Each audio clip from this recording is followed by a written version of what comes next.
Hey, what's going on, everybody? This is Aaron Hilliard. Welcome to Mushroom Wonderland. Today, me and my wife and our dog Loki are going to take a hike up to Silver Lakes. It's up by Mount Townsend, Eastern Olympic Mountains, Western Washington. Going on a beautiful day hike way up into the mountains and to a gorgeous lake in the woods. So come with me on this episode. We're going to stop at all the mushrooms along the way and help identify this fungus. Again, I'm the vice president of the local Mycological Society in Kitsap County, and a bit of a mushroom nerd, so I help to identify the mushrooms along the way. So if you're into summer hiking, you're curious what those mushrooms are that are growing on the side of the trail, and come with me on this episode of Mushroom Wonderland. Welcome to Mushroom Wonderland.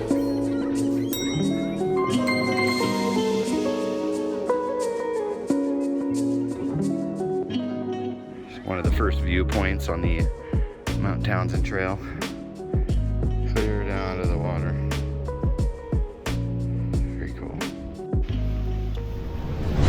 These growing on the side of the trail, brown spores. So this is really thick and hardy. There's another one right there. These ones, the spring field cap growing up here in the mountains where it's still cool at night and stuff. Brown spores. This is Agrosipy praecox, and you can see it's starting to crack because it's drying out a little bit. These grow in everybody's gardens a couple months ago down at sea level, but they're still growing up here in the mountains, and they're really doing a good job of it. Very healthy. You can see the annulus still attached to the side of the margin right there and the ring right there. So these are edible.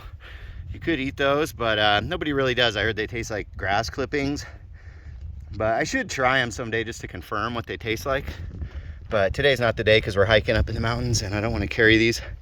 But yeah, the Agrosipy praecox, really common spring mushroom growing in the summer up in the mountains.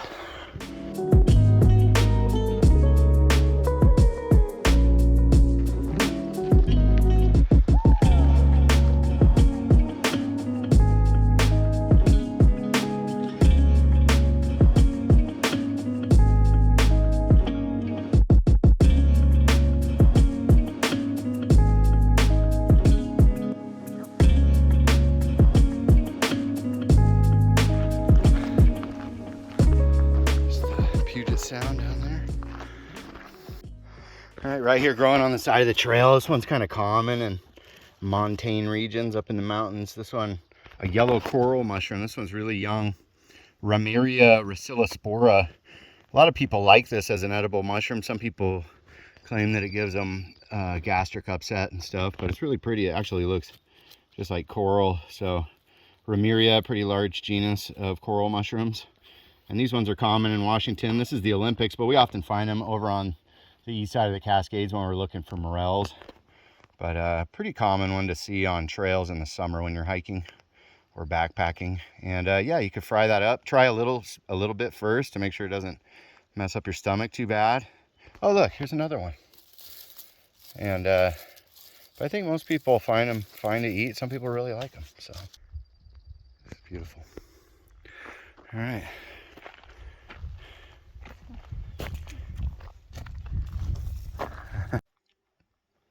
This is one of the junctions on the way to Silver Lakes. Gorgeous valley here. Another side of Mushroom Wonderland that we don't see on the videos too often.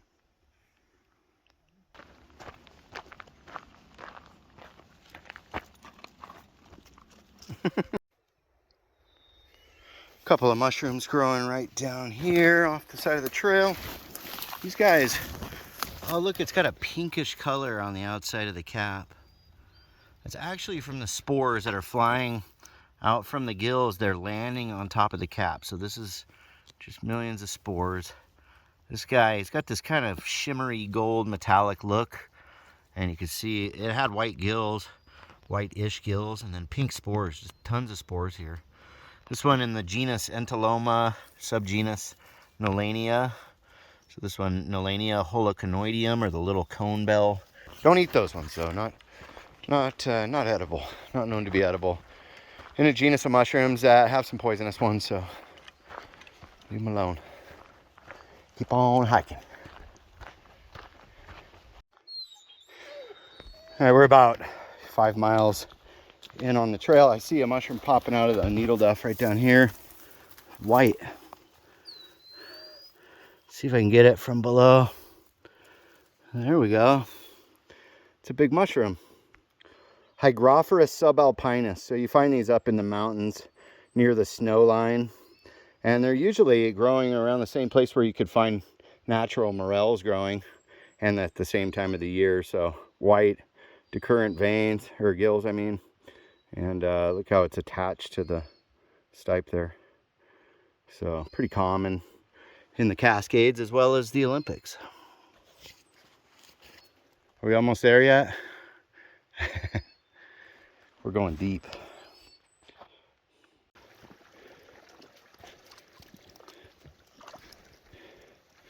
Silver Lake. Wow.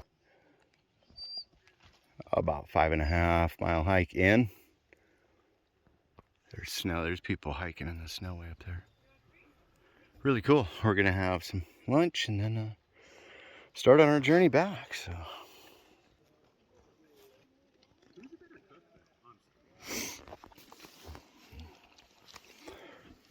Little lunchtime at the lake. Some people jumping in. This is glacial water.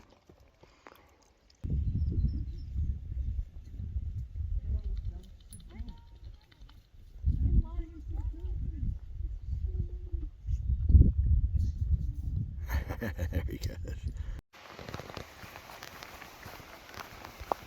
All right, we came across some more of this Ramiria, the Ramiria racillospora, the yellow spring Ramiria, growing up here in the mountains, and it looks so delectable that I thought it might be fun to do a catch and cook video.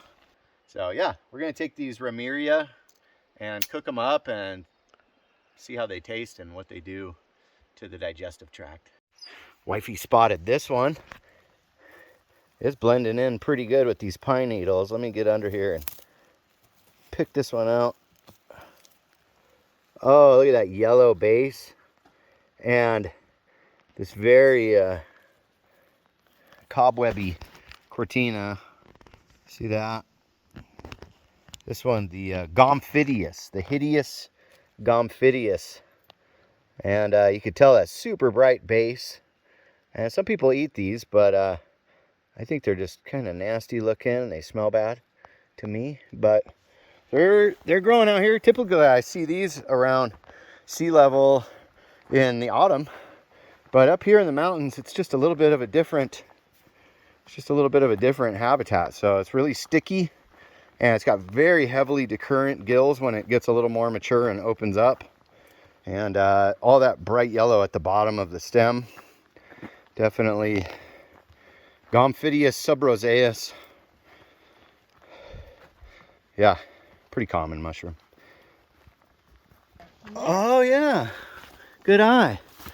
Look at that. And these, oh yeah, wow, these are a cool Rusula. Look at this. Oh, that's not a Rusula. This is in the tricoloma. Tricoloma, I think it's the saponaceum, the soapy trike. So they don't snap clean like a Rusula would.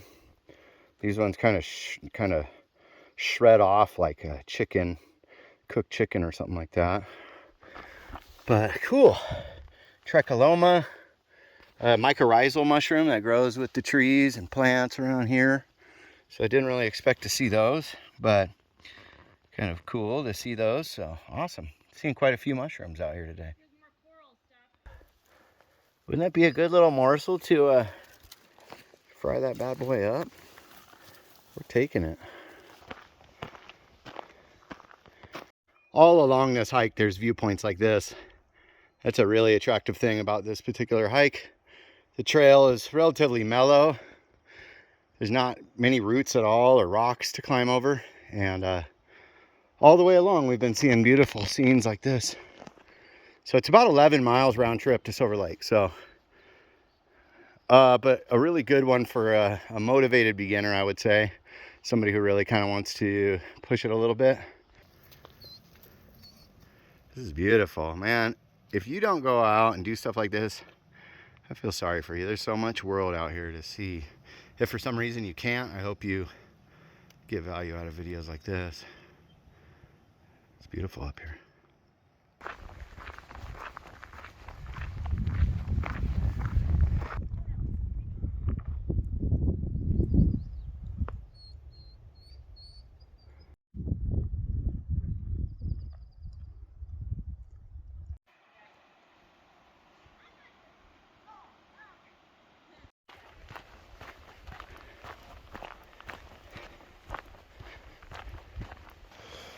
Right down here on the side of the trail, growing out of the needle duff at the base of this tree, we've got some pretty outstanding mushrooms. Look at that.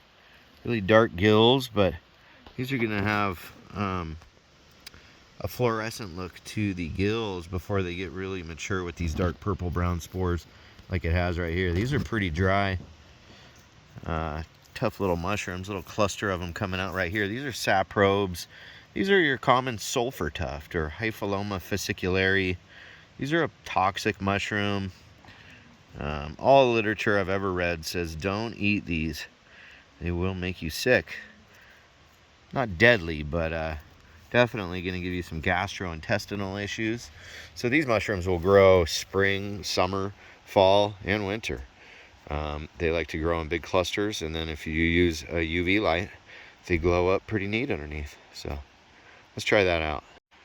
All right, so I have a 365 nanometer UV light. Look at that. Very fluorescent. Beautiful. Look at the cap on those bad boys. It's so bright that it doesn't come through nicely on this camera, but definitely fluorescent gills. This is one of the indicative traits. You can actually see these from hundreds of feet away in the woods with one of these UV lights at night. The Hypholoma fasciculare. If you want one of these lights, I'll put the link in the description. This was only like 40 bucks. The 365 nanometer Manta Ray C8. Beautiful. So this is a younger one. Spores aren't quite as developed. Yeah, it's just a little bit more green. There's with your UV light. So don't eat these ones. They're relative to Hypholoma capnoides, a pretty good edible, but these ones known to make you pretty sick. So there you go. Let's keep going. Some mushrooms growing here. These guys look like the Gomphidius again. They're like going black on top. Interesting. More of the hideous Gomphidius. All right, everybody, it's been 12 miles. We're just about back to the car, so it's been fun. Glad we could see all these mushrooms. Now I'm going to go to the kitchen and cook up this Ramaria special surprise. So let's go do that. Got home and here's the Ramaria. So I'm going to cut off the little dirt covered bases, and then I'm going to wash these really good with water. Put them in the fridge till tomorrow when I'm going to cook them. All right, everybody, we're ready to make this crunchy dragon Ramaria. So I got a box of tempura batter. We're gonna make it pretty simple. I'm gonna mix tempura batter. I'm gonna throw some breadcrumbs into it just to make it extra crunchy, crispy. Like I said, a little bit of tempura batter. Not gonna take much. And then I got some breadcrumbs. I'm just gonna add a little bit of breadcrumbs in there. Then we're gonna add in some water and just whisk this up with a fork. And I want it fairly thin and kind of lumpy a little bit. We want those chunks of bread. That's like perfect consistency right there, I think. Some hot crushed red pepper flakes to our batter. Quite a bit, make it nice and spicy. I'm gonna add a few shots of Crystal hot sauce. We're gonna add some pepper. Mix that all up. Pretty simple. I kind of want it in bite-sized pieces, so these bigger ones, I'm even gonna split these in half. And I'm gonna cut a lot of this big base off of there. Just want nice bite-sized morsels. There we go. Now let's get some oil in our pan and get it hot. All right, so I got my pan here. I'm gonna add in just vegetable oil, enough to kind of coat the bottom, but we're not deep frying these. We're just gonna fry them crispy one side and then the next. Now you can see when that oil really starts rippling, it's kind of dancing in the pan. That's when it's going to be hot enough to add in our mushrooms. Our oil is hot. So now we're going to do the mushrooms. So this is a pretty big chunk of Remeria right into this tempura batter. This lumpy tempura batter right into the pan.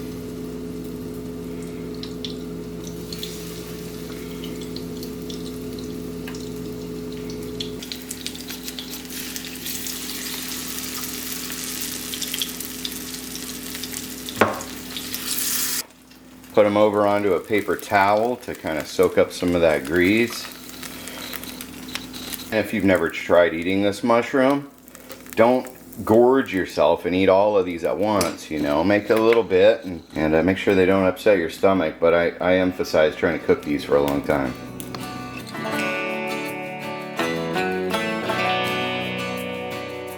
Alright y'all, so here goes. We got the crispy Remeria.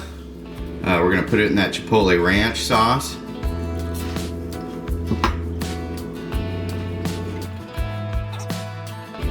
Those are super good. So Remeria rhizospora, so good.